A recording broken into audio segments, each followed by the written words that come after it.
There is a lot of exciting research going on right now in the world of psychedelic medicine. So much so, in fact, that it can be a little difficult to keep track of it all. Where do you go for reliable information? How do you interpret results? How is it that studies with similar hypotheses can have contradictory findings? In today's episode of Psychedelic Therapy Frontiers, we're going to discuss these questions while we walk you through a few studies that Reid and I found particularly interesting. Expect to learn what psilocybin does in the brain, how psychedelic experiences affect death anxiety, how the therapeutic relationship influences outcomes in psychedelic-assisted therapy, whether or not remembering a psychedelic experience has a connection to the positive mental health outcomes of that experience, and much, much more. For those of you who are new to the show, welcome. Psychedelic Therapy Frontiers is brought to you by Numinus and is hosted by me, Dr. Steve Thayer, and my co-host, Dr. Reid Robison. A couple of announcements before we get into the episode. If you're looking for professional training pursuant to becoming a psychedelic-assisted practitioner, check out the courses we offer here at Numinus. Click on the link in the show notes or go directly to numinus.com/training and use the code PTF10 for 10% off selected trainings. Of course, today's episode is about psychedelic research. Numinus does psychedelic clinical trial work. So if you or someone you know might be interested in being a participant in a psychedelic clinical trial, you can click on the link in the show notes or go directly to numinus.com/research, and you can learn more about the trials we're currently running. If you'd like to support our show, you can do so by leaving us a rating or review in places like Apple Podcasts and Spotify. If you're watching on YouTube, you can like the video, subscribe to our YouTube channel, and of course, you can share the episode with somebody who's also interested in psychedelic research. Please enjoy today's episode on psychedelic studies, interpreting results, and the future of psychedelic research. Okay, Reid, I guess we'll record another podcast episode. Today, we thought it might be fun to take a look at some studies. Some of these recent studies, some of them not so recent. But there are a lot of cool places you can go if you're interested in sort of keeping up to date on studies related to psychedelics. I thought it might be good to shout out some of my favorite, and you can tell me if you like these or if you have others, places to go just to get good summaries. You turned me onto this one, the blossomanalysis.com. Yeah, it's good stuff.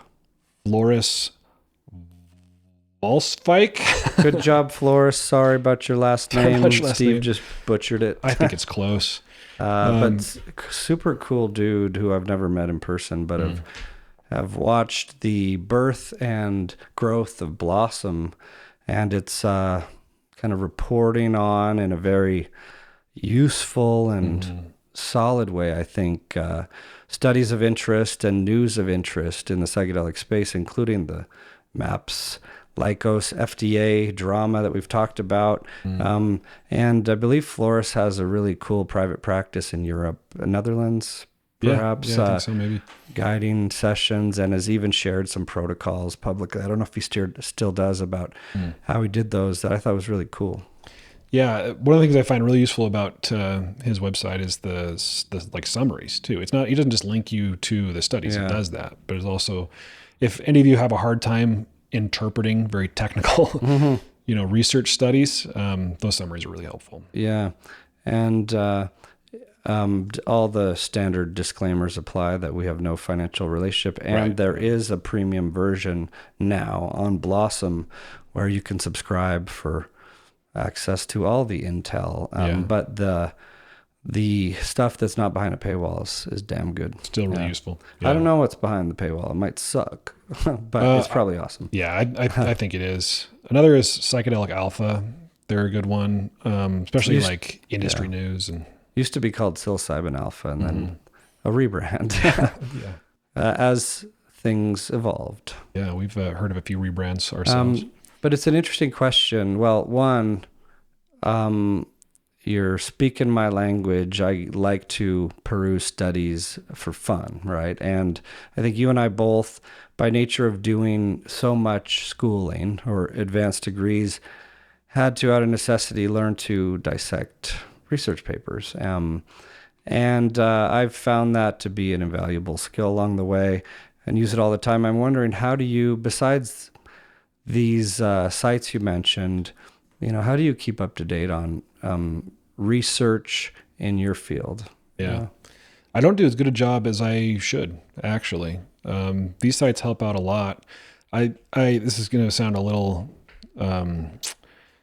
weird. And Steve just should on himself. Yeah, I do it. Just like all of us. I listen to a lot of podcasts. I mean, I listen to a lot of our friends that do other podcasts and people we don't know that I would love to be friends with. But podcasts about psychedelic-assisted therapy, about psychedelics generally, about psychedelic medicine. Yeah. And if they do shout out a study, sometimes I'll go hunt it down. I'm particularly interested in sort of the way study titles and maybe even the abstracts and the summaries make it into the news media or make it into Instagram posts. Because I would imagine it's pretty rare for people to read a headline and actually go into the methodology or look at the data analysis strategy.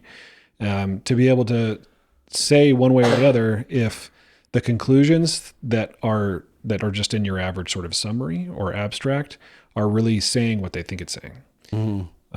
So I just follow my curiosity that way. But to be transparent, I could do a better job of staying up on the research. Yeah, and that brings up an interesting example of that headline and news media phenomenon that I pulled a study that might be a good example of that we could dabble in a minute. But it is an interesting question. There are different ways to stay up on the literature, if you will, as a clinician. And for prescribers, I think it's, there's some unique considerations. You have to stay up to date on the drugs, the prescribing labels that change, like with Spravato, for example, there was something added to the label late last year of measuring pulse ox and not just heart rate and blood pressure. And so how does one catch wind of that kind of thing is an interesting question. But I'd say in general, I've seen a lot of clinicians subscribe to certain tools, like there's one called UpToDate.com that kind of like Blossom does for psychedelic studies. UpToDate does in a very kind of robust, huge, systematic, comprehensive way of, medical information, diagnosis, prescribing, pathophys, all that. Personally, I live a lot in PubMed, the government National Institute of Health repository of where research studies go across journals. And I set alerts there on topics of interest to me, like, ketamine, esketamine, or eating disorders, or some combination of both. And I'll also set Google News search terms too, just, some of it being fluff, a lot of it, but another way to keep up on things. And then industry pages like your professional society, right, or relevant things like Medscape or MD Edge or whatever, do a good job of having a feed of recent headlines and studies, often by specialty. Yeah, and you can also subscribe to specific journals that are interesting to you and just get each issue, and you can look at, and a lot of them are online now. I remember back in the day getting actual print journals of like psychotherapy research. And I was going to reach behind me, if you're watching video, that would have been funny, to grab my stack of green journals, they call it, the American Journal of Psychiatry, but there's a black screen behind me that I almost put my hand through. So anyway. And then sometimes a good, what amounts to be like a pop psych book will come out from an expert, like Jonathan Haidt or whatever will write a book. And so, I'll read the book, and if they're citing studies, sometimes I'll go into the bibliography and look up a few of those studies. And there's some, challenges, controversies, if you will, about always about everything, but about the academic publishing industry, and just worth naming here, but not diving into probably, of like the idea of open access. When research comes out, is it behind a paywall or not to read the paper? Abstracts are almost always free, and they call it indexed in PubMed, searchable. But to get full text, the way it typically works is the authors of a paper often have to pay an extra fee. It could be a few $1,000s to have the PDF freely available. Otherwise, it's only available to people who subscribe to the journal or pay per pay a fee to access that one article. Yeah, which was which is a nightmare when you're trying to do a study. You're trying to like write an introduction section to a study, or you're doing an extensive lit review, and you can't get full text access to things. I remember being grateful in graduate school that you had like a EBSCO or whatever. You had something tied to a university where you could get full access to a library. I know I've been grateful to have like just still be adjunct faculty at, you know, a couple places, University of Utah, for example, to be able to tap in via VPN to their archives. It still takes some work. And so often I'll just Google search first, the article title, PDF, full text, and the top hits are often ResearchGate or academia.edu or something. And I have accounts at both, free accounts, but the thing there is authors have often uploaded full text to ResearchGate because it's a researcher community. And if they haven't, you can hit request full text. I don't usually count on that but I have, your papers get automatically added on there, and I've gotten those requests myself for papers I've written, and I've provided the full text because you can, like, you're allowed to do that as a researcher, I believe. The way I've been told, I haven't been looking at the fine print recently of that, but that you can share it with colleagues. But there is this broader like paywall and you need to subscribe kind of thing. So anyway, this may be totally irrelevant tangents, but I guess it may be relevant to some of our listeners who are wanting to keep up on studies, especially the clinical folks. Well, yeah, and we often, not often, sometimes we get emails from listeners who are students who are aspiring clinicians or researchers, and we'll get questions about how to learn more about this stuff, and they're interested in the research. There are also other cool websites like Psychedelic Grad is one that I often point people to, just a community for people, students or aspiring students who want to get into the industry, and links to good training programs and educational material. So yeah, and you shared listening to podcasts has been helpful. One also semi-related, probably unrelated aside, is that like I in the past few years started trying to listen to a podcast interview with an author of a book before I buy the book. Yeah, I do that a lot. Which has been really helpful, I think. Do I want to commit to reading or listening to 10, 15 hours of something before I've gotten somewhat of an exposure to it or a taste? Yeah, I mean, over the last few years, that's been my primary source for deciding which books to get, is listening to other interviews, besides recommendations from peers and friends. And the same applies when there's a big study that makes headlines. There is very likely to be some kind of interview with the authors. Like I remember a microdosing study, not one I pulled or reviewed for today, but it was a microdosing study out of Europe that was the first kind of prospective randomized controlled trial, and it was able to send these kind of blinded microdose capsules out to participants. Not something we could pull off in the US yet, or for a very long time, I would imagine, with the powers that be. But I really liked listening to the authors, or multiple of the authors, on an interview, and I don't even remember what podcast, but because you get you get to get in their head a bit about why they did the study, what were they thinking, what was the story of it, how did it unfold? Yeah, you get cool insights.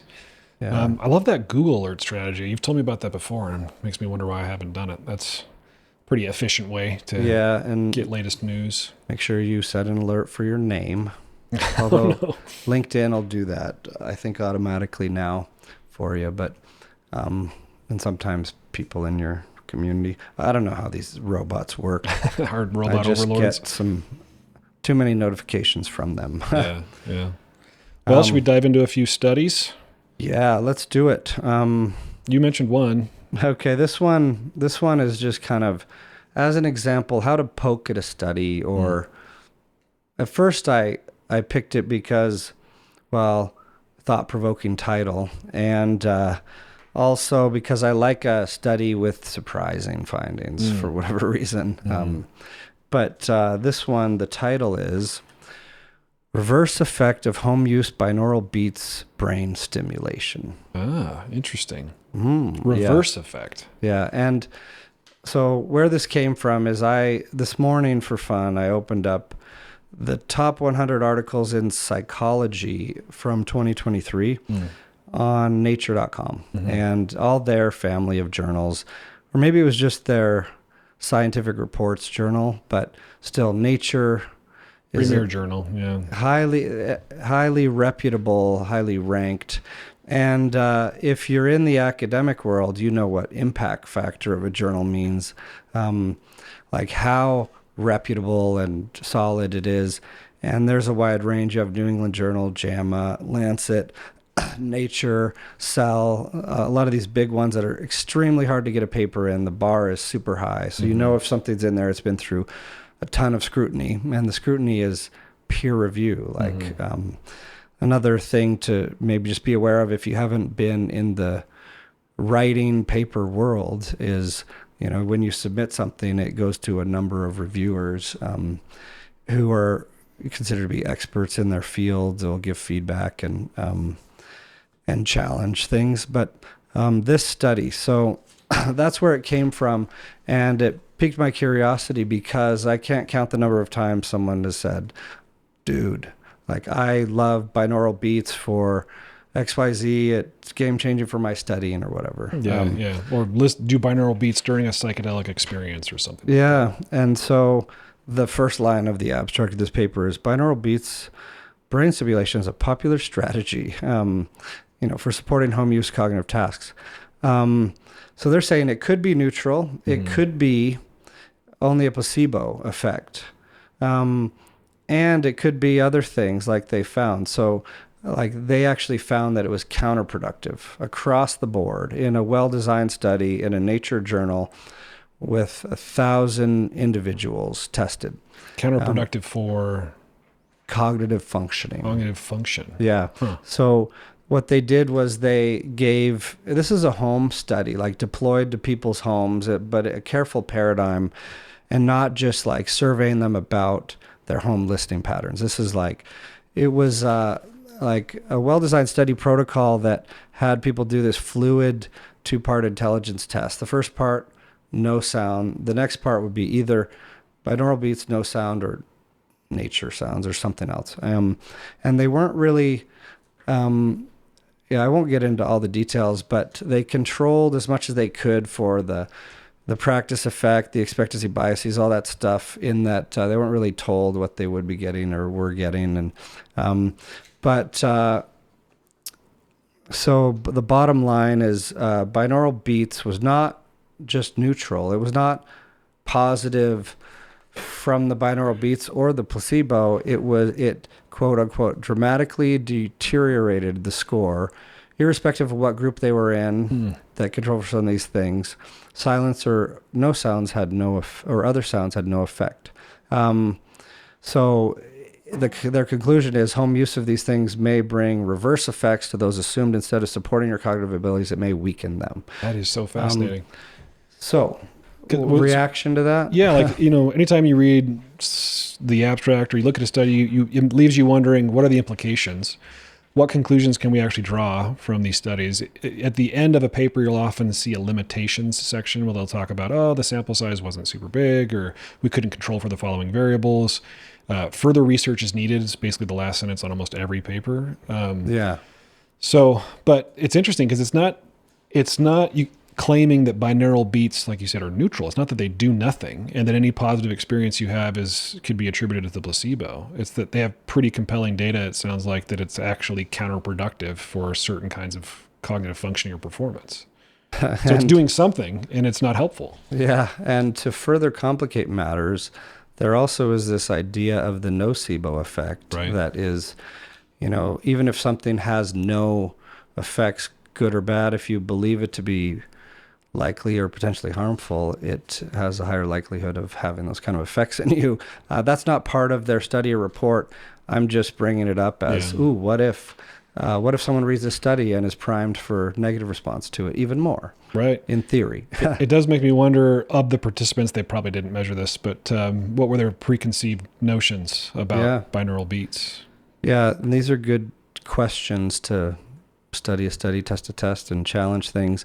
So before you arrived, and when I was setting up with Jamie, my brother, our producer, who's not mic'd up, so we can't put him on the spot, but we like to talk about on here. Yeah.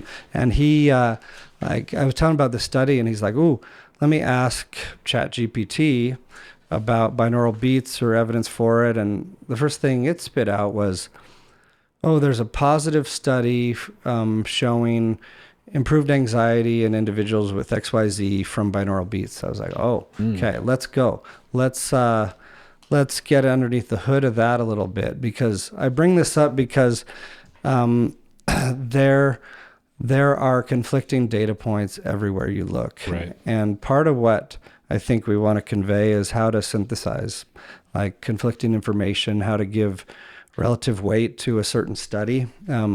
Like if it's recent, does that matter? How much does sample size matter? A lot. And how about the journal it was published in and all that? So we dug a tiny bit deeper and found that study from 2007 was maybe a sample size of 15. I think it was just 8 individuals, I think, interviewed about their binaural beats use. So when there's that conclusion, like you pointed out, is in every paper of more research is needed, like it's a very important conclusion on a paper like that. Yeah. Yeah. Well, and it's a callback to what we started with. Like if you read a headline that says, study shows or evidence proves that binaural beats reduce anxiety, you might think that is, from on high written on the tablets, that it's just a fact. Yeah. Then you go look and it was, maybe some company that sponsored a trial in this case, a survey of people who already like binaural beats, and the company has a binaural beats product. There's all these sources of bias and error that you have to think of. And, just a general bias we have towards things working, things being helpful, or stuff we're searching having a positive result. Or, an important thing I want to point out is that just because we geek out on studies and like to scrutinize them, that doesn't make me have a negative default stance. It just makes me suspend judgment. Like when I read that Nature scientific report study about 1,000 people and the negative effect, does that mean I'm going to go out there and start preaching that binaural beats are bad? No. Because, what the heck are binaural beats anyway? Like how do they define it? And when you look for some of these other studies, there might be some in a certain hertz range, like delta 1 to 4, or theta 4 to 8, things like that. And all these variables, every time you layer it on, there's a potential new answer there. So does this one give weight and occupy a new space in my mind of how I'm evaluating that? Yes. But it joins those past studies, some positive, some inconclusive, and this, whatever combination of optimism and skepticism exists in there. And then I land on my own conclusion of, do I want to put this on while I study? Yes or no? Right. Yeah. Such an important point. And it makes me think of the ideological wars that I see happening, especially in places like Instagram or X or whatever, where inevitably you'll see people arguing about a certain thing. And they'll say, well, this study said this. And then a person on the other side will say, well, this study said this. And then sometimes you'll see somebody say, well, anybody with an opinion can find a study somewhere that supports that opinion. Mm-hmm. And to me, it just makes me think of, we desperately need the scientific method. It is a method. It's not the only way to arrive at truth, but it is a pretty good method of trying to answer a question, trying to disprove a null hypothesis by rigorously trying to weed out sources of bias, knowing that you can't completely ever eliminate sources of bias, confounding variables or factors. And that a study on one particular thing with one particular set of variables is never the final word. That's why you have things like meta-analysis, where people will gather data from a bunch of studies on a particular topic and then run larger statistical analyses.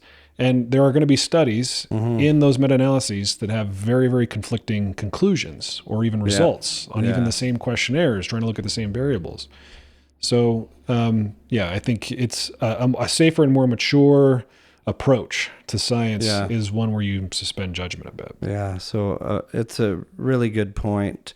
And I think also important to point out from a big picture that there are retrospective studies like that look into the past and because of that have more potential bias, like recall, memory bias. And there are prospective studies that observe it as things progress. And there are lots of variations of each of those. Like, in the prospective category, there would be randomized controlled studies, placebo controlled, perhaps, double blind controlled, or for as many variables as possible while you watch in real time. But still, you could have a result. Like, the FDA won't approve a drug based on one good randomized controlled trial. You need several. There's this replicability challenge, and that's where the meta-analyses become really helpful, like a study of studies, essentially, to factor in that some weren't positive, but if overwhelming majority were, in such a way that it stands the test of time in that pile of studies, great. And that's how I'll often evaluate like the evidence for supplements in psychiatry, areas where you don't have drug company budgets pumping big studies. So you have a bunch of little studies of varying quality and you need a way to synthesize it. Yeah. Right. One other thing that what you said made me think of, I remember my stats class in graduate school taught by one of my favorite professors, Scott Baldwin.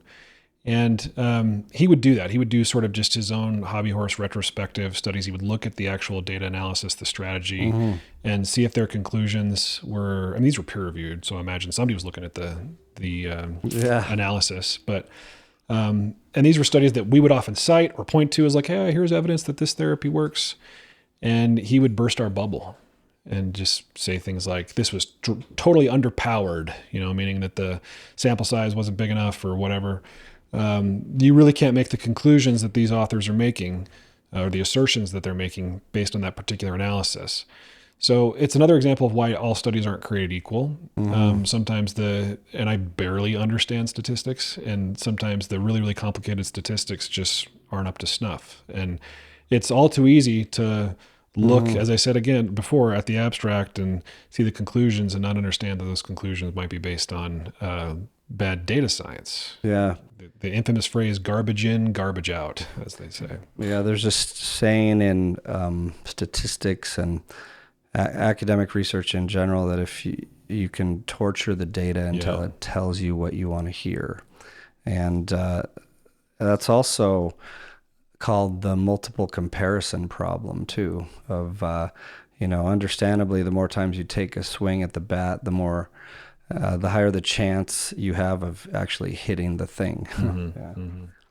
Yeah. All right. Binaural beats. So anyway, what studies do you have? Top that one. Well, I don't know if I can. Let's look. No, it was a underwhelming, tiny study. So this one, I pulled this one because it's just something I've been thinking about lately, and I've got some clients struggling with this particular issue. And it's one the title is Investigating the Relationship Between Changes in Metaphysical Beliefs and Death Anxiety Following a Significant Psychedelic Experience. Cool.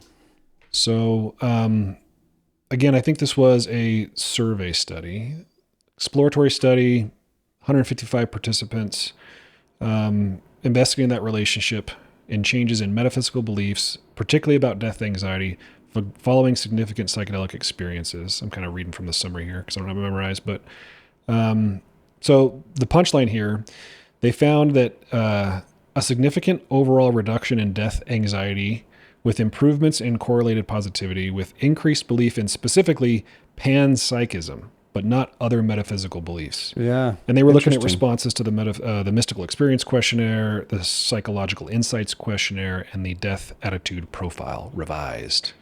specifically the fear subscale. Yeah. So panpsychism being this idea that consciousness is permanent and diffuse, that it doesn't end when this particular organized set of molecules that is your body gets disorganized when you die. That definition just calmed my death anxiety. There you go. And so I just found it interesting that, there's a lot of people report having a lot of different kinds of mystical type experiences with various psychedelics. And that might include, feeling love for everybody, or feeling connected to everybody, or an encounter with what felt like God, or the molecule of the medicine that you're taking, or oneness with the earth. And I just thought it was interesting to me. Well, it was interesting to me that it was this particular metaphysical belief in panpsychism that reduced death anxiety. Yeah. What do you think that might have been? If you want to just sort of speculate off the top of your head, what is it about panpsychism in particular that might calm somebody's death anxiety? Yeah, well, it's a fun question because I was just thinking about that as you were reading it. But also, as an aside, I like it when the journal that's presenting you the paper, I've noticed this more and more, they'll often start with a section besides the abstract. This is on their website, not PubMed, but why does this matter? Yeah. Why is it relevant? Why do we care? And what are the key findings in an appropriate grade level for all to understand, plain language summary. And so that's the first thing I found myself thinking about when you even just read the title, is like, ooh, this is cool that someone drilled down on this question, because you have all these positive studies like what Roland Griffiths and colleagues did at Hopkins, looking at a single dose of psilocybin and the significant reductions in end-of-life anxiety, and mediated by the mystical experience. But what does the mystical experience mean? There, even on the questionnaire, there are multiple domains of it and subcategories, and so you could see why astute researchers wanted to get to the bottom of that a bit. But to answer your question, panpsychism, I think it makes sense that it's perhaps from this, like the study is suggesting, one of the key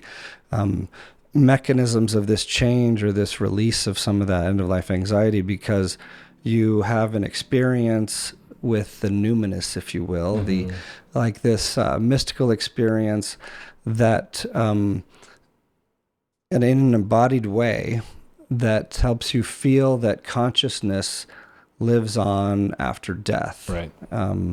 And that could be incredibly calming if you are facing death and you feel like you will just completely cease to exist.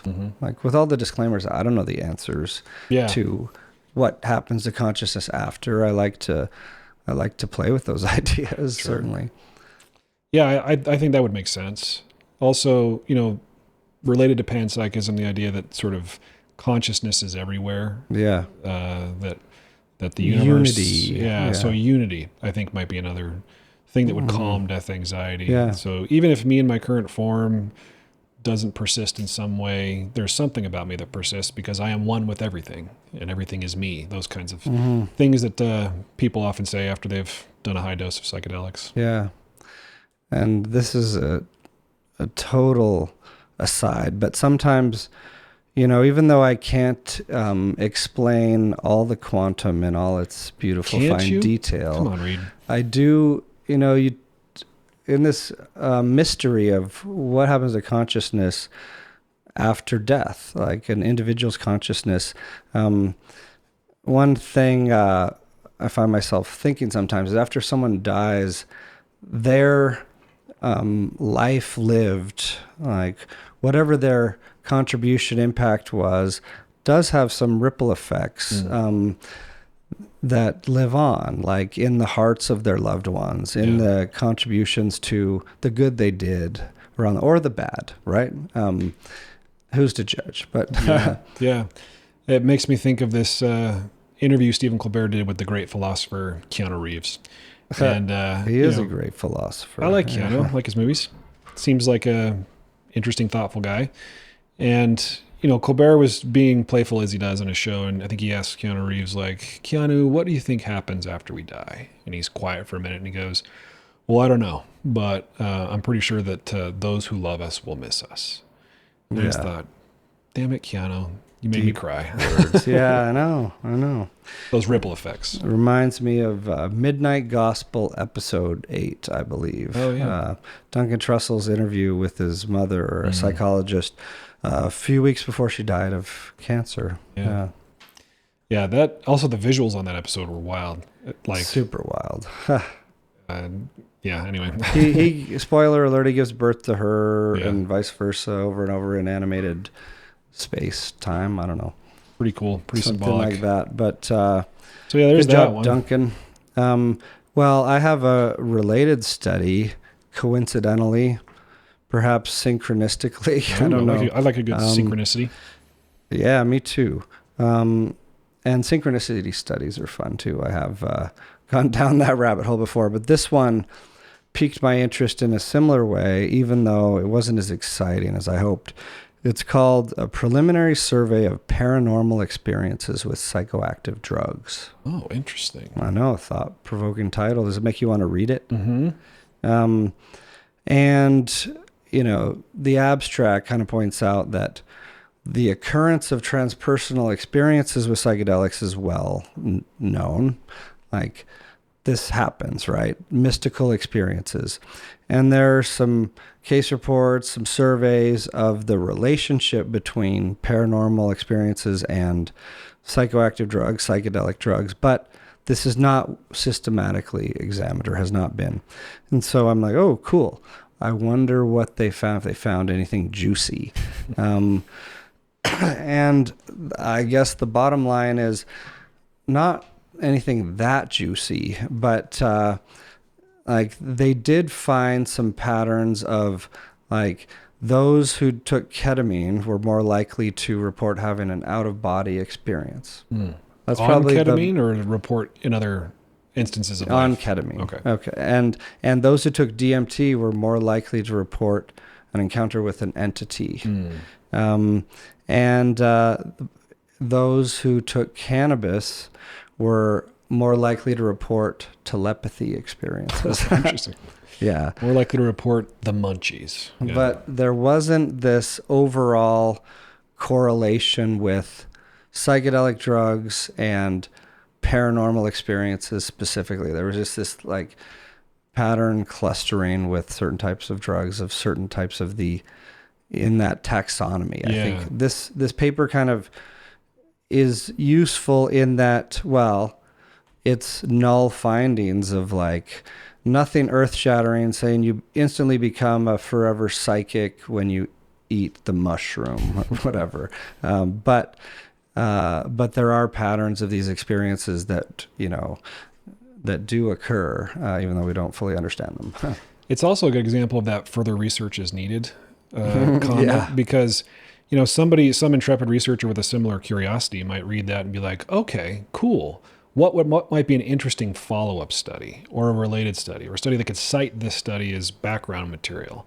So now I'm wondering, okay, if we have some evidence to suggest that certain psychedelic drugs or certain molecules reliably produce certain kinds of phenomenology, certain kind of lived experiences, why is that? Mm-hmm. And could it then be translated into, like, if these experiences can be leveraged for certain kinds of change processes or to address certain kinds of problems, now we have a little breadcrumb trail that we can start following. Yeah, like if there is a certain type of medicine or shaman, like a phenomenon observed in the universe that seems to be associated with this unexplainable phenomenon, can we start to understand it better, investigate it more, right? It's a natural curiosity, a natural progression of it. Yeah. Yeah. All right. Well, the next study I have is kind of related. So maybe we'll keep trying to force the synchronicities here. This one's by Alan Davis and colleagues. I think Roland Griffiths was on this too. Psychological flexibility mediates the relations between acute psychedelic effects and subjective decreases in depression and anxiety. So psychological flexibility, we talked about a bit about this before, but sort of this general theory that one of the things that makes us suffer psychologically is our inflexibility, too rigid. And it's hard for our experiences to update our beliefs. So even though everyone, as an example, everyone in our lives says positive things about us, we still hold this inflexible belief that we are unlovable or something like that. Yeah. So I'll read the little blurb here. A path analysis revealed, that's a statistical thingy, while controlling for age and sex, increases in psychological flexibility fully mediated the effect, meaning that's sort of the thing that caused the thing. Yeah. It mediated the effect of mystical and insightful experiences on decreases in depression and anxiety following psychedelic experience. This suggests that psychological flexibility may be an important mediator of the therapeutic effects of psychedelic drugs. So, they had seen that there was a correlation, like we said before, when we were talking about that first study I brought up, between a mystical type experience and maybe an emotional breakthrough or whatever, and a reduction in depression scores. But is there something else that's going on that accounts for all of that? Yeah. And maybe it's the increase in psychological flexibility. Yeah. So it might not be the mystical experience itself. It might be more generally this idea that you're more psychologically flexible. If people change, or people have, say, a possibility of positive change from taking this substance, what is underlying that change, right? And I think that's what this is getting at. And is psychological flexibility, cognitive flexibility, responsible, at least in part, for it? And it's interesting. I pulled a paper that is quite similar, I think a little broader, but it was called Mechanisms of Integration in Psychedelic-Assisted Therapy by Coverdale et al. And in the conclusion, I'll just read this one line from the conclusion. The integration phase facilitates cognitive flexibility and adaptive responses, contributing to the therapeutic potential of psychedelics. Yeah, I think this idea of cognitive flexibility, psychological flexibility, is also one that seems to relate to what we noticed actually happening in the brain, like the physiology, which I did pull a study on that one. This was one that was pretty recent. Let's see if I can find it here. Oh, psilocybin desynchronizes the human brain. Yeah. And this one was one in Nature. So another one was from I have that paper journals. printed out as well in color because the neuroimaging pictures were so fun. It's fancy. Yeah. Yeah, it's beautiful. I think it's more evidence that of the type of which we've seen before in other studies, especially like Robin Carhart-Harris studies, where it's showing that, in this case, psilocybin changes the way the brain communicates with itself and desynchronizes. I mean, I'm not a neuroscientist, so he might want to sort of rescue me here, but functional mapping study. And interesting because I think, was this the one where they did Ritalin as the other control? Yeah. So they did brain changes in healthy adults before, during, and up to 3 weeks after taking oral psilocybin, 25 milligrams, and methylphenidate, or Ritalin, with a follow-up of 6+ months later. So they noticed that psilocybin caused an over 3-fold greater acute change in the functional networks of the brain, the way the brain sort of communicates with itself functionally, than Ritalin, with the most significant disruption being observed in the default mode network, which, that's a term, if anybody's following psychedelic science, they've heard this spoken about before, generally thought linked to our sense of self subjectively. And then they had this interesting thing where they had them do a perceptual task while they were high under the influence, and it reduced the desynchronization. So they thought it might be sort of a neurological explanation for how grounding techniques might work. If somebody's sailing and they're distressed, they're losing touch because their brain's so desynchronized, then some kind of cognitive task, perceptual task, a grounding exercise like look at this, focus on your breathing, hold my hand, sort of resynchronizes the brain a little bit. Yeah. Doesn't take you out of the trip, but they could see the changes in the brain. Yeah, it's an interesting one, and this whole concept of desynchrony, I think is worth explaining just a little bit, because that's what in this paper because I printed it as well, recent big study on psychedelics in a Nature journal. But that it might be counterintuitive to some that Why is that helpful? desynchronization can be helpful, but that's what is thought to underlie the increased functional connectivity that comes from these substances. Almost like you need to lose yourself to find yourself, or shake up the snow globe. Adjust those patterns, so those stuck patterns. It can freely communicate again. Mm-hmm. Yeah. Mm-hmm. Yeah, they were talking about that sort of desynchronization, maybe consistent with the subjective experience of distortions in time and space, or connection with sense of self. So notably, psilocybin led to persistent decrease in connectivity between, for all you brain science nerds out there, the anterior hippocampus and the cortex, especially the default mode network. What did Ritalin do? I don't know. Because when we had Dolan on here, she was talking about, I think, cocaine as, of course, an extreme stimulant, being hyperplastic on the other end of the spectrum as a neuroplastic. Or wasn't she talking about I'll get the terms wrong, but like the difference between sort of global or generalized plasticity in drugs like cocaine versus more targeted, directed plasticity with psilocybin?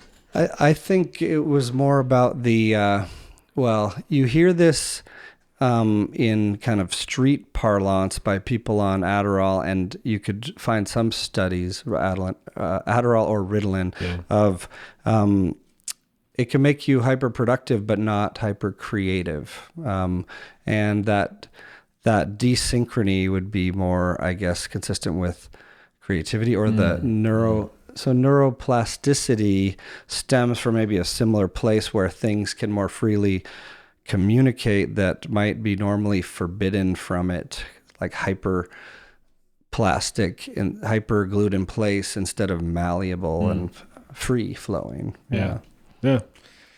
Fascinating stuff. So there's psilocybin desynchronizes the brain. Is that similar to this defibrillator I have over here in this very room, like shocking a heart rhythm to get it back on track, perhaps?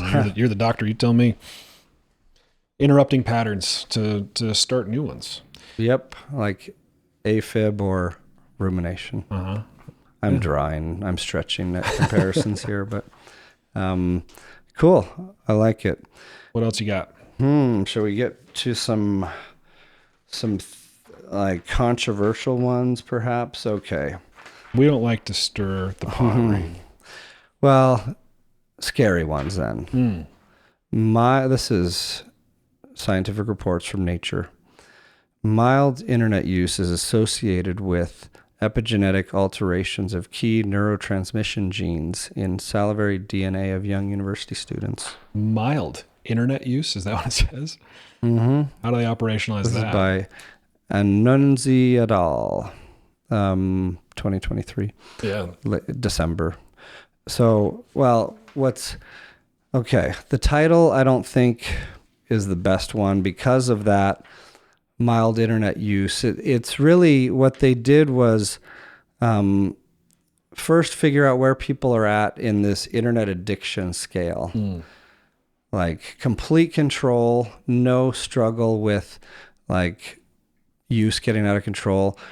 Those with mild internet addiction, if you will, and those with more problematic. I think what they were doing is just looking at differences in those with mild and no internet addiction struggles or complete control over their internet use, and seeing if what happens to their DNA in terms of these epigenetic changes, meaning changes not to the sequence, but potentially functional changes on top of your DNA that might matter in individuals from internet viewing compared to this other group, and as a potential mechanism of how it progresses to problematic addiction, or as a biomarker, like a signal that things are progressing in the wrong direction.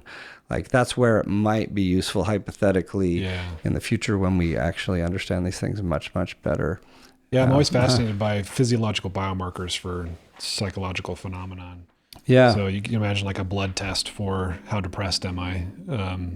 That's really fascinating. Yeah, I bristled at the mild internet use because I was curious about how I use the word operationalized, right? So Yeah. that's how you take a concept and you break it down into factors you can actually study, usually with some kind of measure, right? And this in the psychology world, their measures are generally self-report measures, sometimes observer report measures. Of course, we have the brain scales and things like that. So they did it with this scale of problematic internet It was use. the Internet Addiction Test, the IAT, that they used and scored people at. And they defined, like, if you had under a score of 30, you were in this mild category. Well, maybe that was 30 to 49.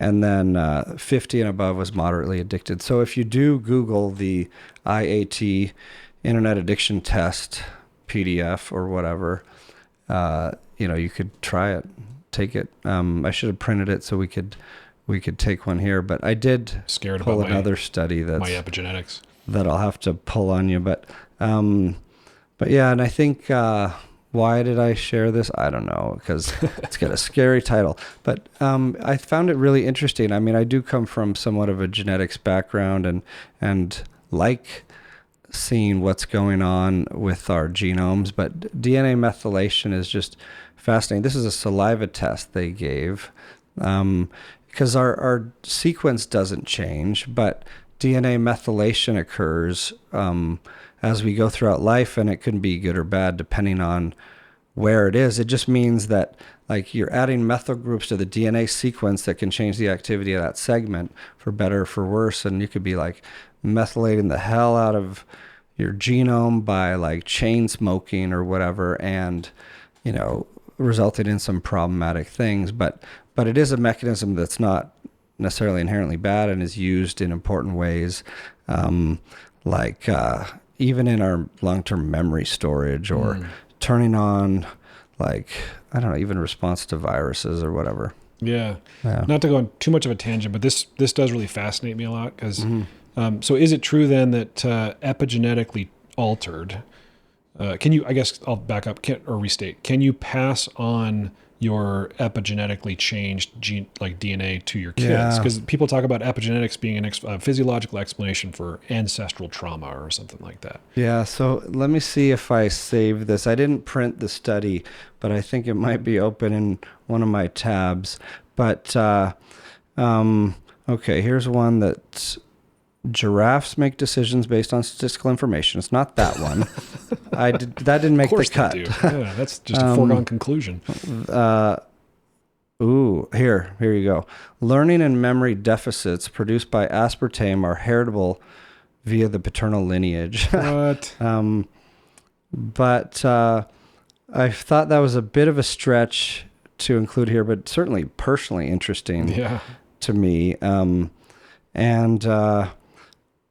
But yeah, I didn't get into what is the deleterious environmental exposure effect that they're measuring as getting passed on, but it can it can get passed on via these kind of epigenetic changes can, and I don't have good examples on the tip of my tongue. I'm not going to put that pressure on. I'm just wondering if that's sort of that's understood in the genetics community, that epigenetic changes get passed on. Yeah, but not as a, like, everything does. Be scared that your TikTok scrolling is going to give your unborn child ADHD. Inherited, a massive inherited burden. I don't think it's like that, but there are certain things that can get passed on, and they've surprised me through the years, because, as we understand more and more of this, it's not so simple. It's not just like I have identical twins at home, right? They're 15, and it's been so neat to watch them grow and develop into their own unique humans, even though they share the exact same DNA and they're the same height, but that doesn't mean they're going to be the same human in this world in so many ways, right? And a lot of, it's like we talk about here, nature and nurture at play in almost everything. Yeah, for sure. Well, thanks for indulging my curiosity there. Yeah. Maybe one more from me. Let's see. Maybe I've had too much aspartame. My memory's not good. Therapeutic alliance and rapport modulate responses to psilocybin-assisted therapy for depression. I didn't talk about that one already, did I? I don't think so. No. Therapeutic alliance and rapport. Well, we pulled some complementary studies. I have another one that might go with that. Oh, perfect. Yeah.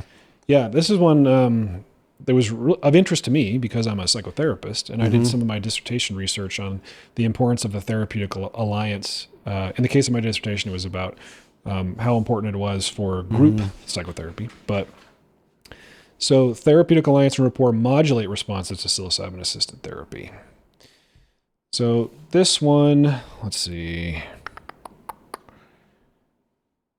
Exactly. They did some fancy stats. This stood out to me because they were also using the connection between emotional breakthrough and mystical type experiences, so the EBI and the MEQ, to outcomes in depression. Cool. And they found some interesting patterns. So exploratory path models revealed that final depression outcomes were more strongly affected by emotional breakthrough during the first session. So they had 2 psilocybin sessions, and mystical experience during the second. An emotional breakthrough, but not mystical experience during the first session, had a positive effect on therapeutic alliance ahead of the second session. And here's where it gets even more complicated. Then therapeutic alliance ahead of the second session had a direct impact on final depression scores, not mediated by acute experience, with a weaker alliance ahead of the second psilocybin session, predicting higher absolute depression scores. So what does all that mean? I mean, one of the conclusions is that therapeutic alliance, like in regular psychotherapy, makes a difference in outcomes for psychedelic-assisted therapy. How it makes a difference, it apparently has some, we can't make final conclusions based on these data, but it has something to do with whether or not the emotional breakthrough or the mystical experience is a therapeutic experience. Yeah, that makes sense. And as you're reading the confusing part around, and very interesting part around the sequence of those things and how it mattered, I was like, oh yeah, thankfully I don't have to commit this to memory and use it, apply it clinically, because this isn't a meta-analysis. And it's pointing to some interesting patterns and things they found in their study that certainly make me curious as I sit with people in their first versus their second. But comes back to that same thing that we'll probably regurgitate as ad nauseum of, more research is needed. But that's pretty cool. Yeah. Well, it does sort of circle us back to where we started, at least to some extent, on if you're a professional in the field or a clinician and you're staying up to date on the research, you're doing that for a variety of reasons. One is you're hoping that the latest science informs your practice. So you can be looking at a paper and ask yourself the question, should I adjust the way I do things based on these new data? And to your point, maybe don't do that based on one study. Yeah. But like I said, these findings at least reinforce what has been well supported by lots of studies, and that is that the quality of the therapeutic relationship matters. Yeah. It matters for outcomes. May even matter more than almost anything else. And may to be determined, right? The relative weighting of these things. And the paper that I pulled, that I won't spend much time on at all, just highlight a thing or two, is called Measuring Psychotherapeutic Processes in the Context of Psychedelic Experiences. Validation of the General Change Mechanisms Questionnaire, GCMQ, by Max Wolf, I think Mind Institute in Europe, and colleagues. And the paper is not like earth-shattering, but represents this important contribution, I think, of kind of both highlighting that we need to, like we were talking about earlier, people do have experiences and do change, and we hope for positive change in our clients going through this. And what are the mechanisms? What are the factors? And here, this questionnaire measures 5 general change mechanisms. 1 being the therapeutic relationship, 2, resource activation, 3, in no particular order, problem actuation, clarification, and mastery. And and some of this may take an extra second to get on the same page, as it's coming from Europe and might have been translated from Right. German or whatever. But and then I'll just read one quote that I think sums it up well. Psychedelic therapy shares substantial common factors with other psychotherapies, assuming that therapeutically effective psychedelic experiences are similar to those experiences which are purposefully induced in effective psychotherapy. Yeah, I mean, that makes sense. Cool. A way to measure it. I also pay attention to these ones that have a validated instrument because I like to use those in addition to practicing evidence-based practice. I like to do practice-based evidence, like take data from all the work we've been doing, analyze it, and get the right ethics approval and consents to publish it if we're taking a look. Yeah. Well, Reid, what if unless you have one study just burning a hole in your pocket that you want to share, you mind if we wrap up here pretty soon? Because I got a question for you. Yeah, you don't want to hear the giraffe one. It sounded pretty interesting. Yeah. No, the other two are a tangent and are related to the mechanism. We could save them for the next time we do this because it'd be fun to do again. Is related to why is exercise a good antidepressant? And then another study which was just random and fun. Exercising is good for the brain, but exercising outside is potentially better. It's talking about the nature's antidepressant and exercise, and can you combine the two? But that's just a teaser. There you go. Good teaser for next time we do this. Yeah. So where are we going next, Steve? I'm curious. Like if you had a magic wand and you could wave it and do the study of your choosing, what kind of study would you want to see happen specifically in the psychedelic space? Well, there are several studies on my wish list, and I have a real wish list of these, both in my Apple Notes and a Dropbox folder and whatnot. That's how big of a nerd Reid is. But, got a wish list of studies. How to select a favorite? Maybe I'll just give you a brief summary of what a couple of these are. I work a lot in the field of eating disorders and was just at Center for Change giving a presentation for their family days this morning, an eating disorder treatment center that is a stone's throw away from here. Yeah. So I've wanted and have been involved in, as have you, we did like ketamine and eating disorder studies and worked with MAPS on their MDMA for eating disorders work. But have wanted to do a psychedelic plus IFS for serious eating disorders, and have talked at length with Dick Schwartz about this, who is, like a friend, a mentor, and happens to have like an interest in eating disorders. I think his wife is an eating disorder clinician, and he talks about the origin of IFS parts work. He gives, at least in part, gives credit to working with eating disorder clients. But to further complicate it, I would like to make, we're talking about my wish list, use more than one substance, like say MDMA initial dosing and then psilocybin or LSD in this protocol, right? And if you really wanted to control it, you could switch the order, randomly assign, whatever. But the other one that comes to mind is a prison recidivism study, like Tim Leary, Dick Alpert, aka Ram Dass, and colleagues did, and out of Harvard, showing psilocybin may reduce prison recidivism. And then Rick Doblin did his dissertation on the follow-up and published that to see what happened years later. But yeah, I've been seriously tempted to see if we could do that even with a very targeted course of ketamine-assisted therapy here. Yeah. Those are cool. How about you? Yeah, I'm really curious about the combination of psychedelic medicines. And I know that's maybe we're getting way out At the ahead of same time or in a protocol sequenced weeks apart? both. Yeah. Yeah, I mean, I know it's probably way out ahead of our skis because we still have a lot of research to do on these individual molecules, but It's starting to happen. Yeah. yeah, I mean, it's super fascinating. What might be helpful about, for instance, like a combination of MDMA and psilocybin, or in sequence, you'd start with MDMA in a course of treatment for PTSD, and then follow up with psilocybin, and then.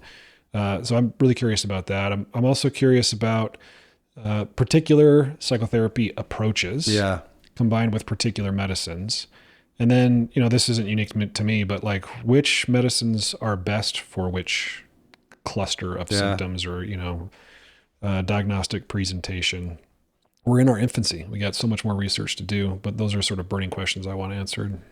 And I will say, just to express like gratitude and like pinch myself for a minute, it is so cool that we get to do the studies we're doing right now. Like last week, I went to, normally these are out of state. This meeting was in Salt Lake. So I drove all the way up there for a 2-day meeting to kick off a postpartum depression study of a psychedelic that we're a site for, that is now, we're now active and able to recruit. So if anyone listening has a loved one with postpartum depression, reach out, cedarclinicalresearch.com, Numinus.com, and it's all there of how to get more information, apply for a study. But we're also doing 2 psilocybin studies for depression, one 5-MeO DMT nasal spray study for depression, treatment-resistant depression, and we did that really fun and exciting study with MindMed of LSD for anxiety, and we're going to be, I think you and I and colleagues will be at an investigator meeting in the coming months to get that started. Yeah, super grateful. And grateful to you, Reid, for your brilliant mind and your ability to pull these studies out and make them make sense to us. Thanks, Steve, and grateful for you as well. There it is. Fishing for that reciprocity. All right, everybody, if you thought this was interesting, let us know. If you didn't, let us know what you'd rather hear. And but I liked it. I think we'll probably do this again. Thanks, Steve. All right. Psychedelic Therapy Frontiers is brought to you by Numinus, a mental wellness company committed to tackling the global mental health crisis by delivering best-in-class psychedelic-assisted therapies, contributing to the body of primary and clinical psychedelic research, and fostering healing through community connection and social responsibility. You can learn more about Numinus at Numinus.com. That's Numinus.com. If you enjoyed the show today and you want to support us, here's how you do it. Rate and review the show on platforms like Apple Podcasts and Spotify. Subscribe to the Numinus YouTube channel, like the videos, and share it. Share the show or clips of the show with someone that you think will enjoy it. The content of this podcast does not constitute medical advice or mental health treatment. Consult with a medical or mental health professional if you believe you are in need of mental health treatment.